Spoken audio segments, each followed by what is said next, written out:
नमस्कार दर्शक बंधु मु जीवन स्वागत करुच्ची मोर आज आउ गए नुआ भिडियो तो दर्शक बंधु आपण बहुत बड़ा खुशी खबर कि आपने पाइबा जाऊे सुभद्रा पैसा एवं आपण सुभद्रा पैसा जहाँकि आपण मैंने 5,000 टंका पाइबे एवं 10,000 टंका लेखा पाइबे।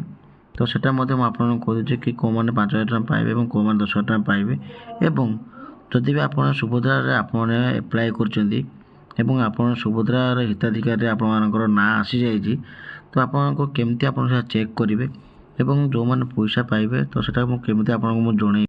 तो यदि वीडियो भल लगे तो वीडियो को लाइक करें, चैनल टी को सब्सक्राइब करे सहित पाखर बेल आइकन को ऑल सेट करदे।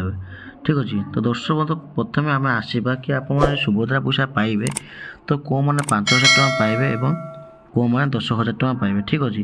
तो सब वीडियो बोले मुझे आज आपको कहीदे कि आप 5,000 टंका पाइबे तो कौ मैंने पाइबे कि जो मैंने 5,000 टंका पाइबे कि नवेम्बर मास 30 तारिख रु जो मैंने पूर्वर नवेम्बर 30 पूर्वर जो मैंने एप्लाय करते तो से मैंने पाइबे 5,000 टंका। ठीक अच्छे। किंतु मुझे कही कि आप भावते कि 21 वर्ष तो आप 10,000 टंका कहते पुणी 5,000 टंका कौन कर कहीं।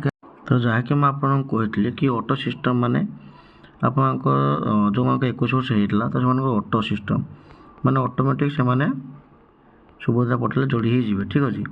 तो किंतु एवं नियम आसला कि जो मैंने नवेम्बर 30 माने आप बुझे कि नवेम्बर मास आम जो सुभद्रा पोर्टाल थी नवेम्बर 30 रे जो मैंने एप्लाय मैंने आ पूर्वर नवेम्बर 30 पूर्व जो मैंने एप्लाय करते तो से पाइबे 5,000 टंका एवं जो मैंने ऑटो डेबिट्रे आपने जापारे ऑटो सिस्टम जो मैंने एप्लाय करते से पाइबे 10,000 टंका।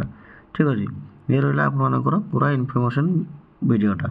बाकी मुझे आपको कहीदे कि आप जो पाइबे सुभद्रा आपको ना अच्छी ना कौ मैंने सुभद्रा पैसा पाइबा जाऊँ नेक्स्ट मुझे 18 तारीख पूर्वर तो सुभद्रा उपमुख्यमंत्री आम जो प्रभात त्रिपाठी देवी अच्छा तो सी भी डिक्लेरेसन कर 18 तारीख पूर्वर आपण सब पैसा पाइपर। ठीक अच्छे। तो मुझे आज भी आपको कहीदे कि 18 तारीख पूर्वर आप समझते कहले कि केबे आसो तो 18 तारीख पूर्व आपंकर सुभद्रा टंका पलि आसो। ठीक अच्छे। तो आपको निज ना आपमती चेक करेंगे तो आप देखिए कि मुझे लिखाई सुभद्रा orisha.government.in तो आपने ये लिंक को जाकि आपने क्लिक करेंगे। क्लिक कर सारापर आपको गोटे एमती गोटे पेज बाहरी आस सुभद्रा पोर्टाल जोटा कि आपने सब इनफर्मेशन आप जानीपारे। ठीक अच्छे। तो सुभद्रा पोर्टाल इनफर्मेशन जानी सारापर आप देखिए लिखाई गोटे जिनस ये कि हिताधिकारी तालिका। ठीक अच्छे। तो ये हिताधिकारी तालिका आपने क्लिक करेंगे।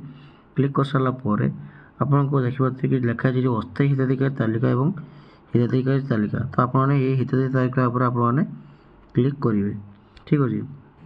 तो हिताधिकारी तालिका क्लिक कर सारापर आपने भल भाव लक्ष्य करूँ आपको लिखाई कि जिला ब्लॉक आउ ग्राम पंचायत आप निज निज जिला ग्राम पंचायत और ब्लॉक भल भाव में भरीदे।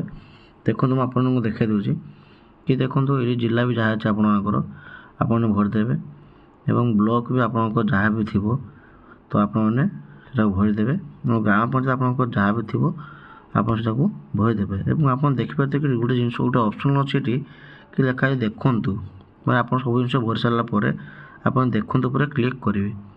ठीक अच्छे। तो देखो पर क्लिक कर सारापर आप देखिए कि ये आपंकर पलि आसो अनुमोदित तालिका एवं प्रत्याख्यान तालिका जोटा कि अनुमोदित मान जो मैंने पाइबा हकदार टोटाल भाव लिस्ट जो मैंने आप पैसा पाइबे टोटाल भाव लिस्ट पलि आएगा एपटे जो मैंने लिस्ट कटि कौन कारण कटि तो ताकि पलि आसो। ठीक अच्छे। तो आपको देखादेले कि आप कौन कौन टाइप आप निज मोबाइल आपने चेक करेंगे कौन कौन अवस्था आपने जहाँ भी आप डाउट था आप सब क्लीयर करदे कि मन रखता। आ गोटे कथा आपको कही कि आपंकर जो डीबीटी कथा कहूँ आपको डीबीटी एवं KYC तो यथाशीघ्र जाकि आपने संस्था को आप जल्दी जल्दी जाकि निज बैंक में आपने भल भाव में डीबीटी आउ KYC कर दिखाँ। ठीक अच्छे। तो मुझे पूरा डिटेल्स सब जल्दी नेक्स्ट वीडियो मुझे कहीदेवी कि आप जो डीबीटी कर तो आप कौन बैंक मतलब पूरा अपडेट होगी तो नेक्स्ट वीडियो में आपको जनईदेवी। तो वीडियो भल लगे तो वीडियो को लाइक करें, चैनल को सब्सक्राइब करने सहित तुम्हें भूलें।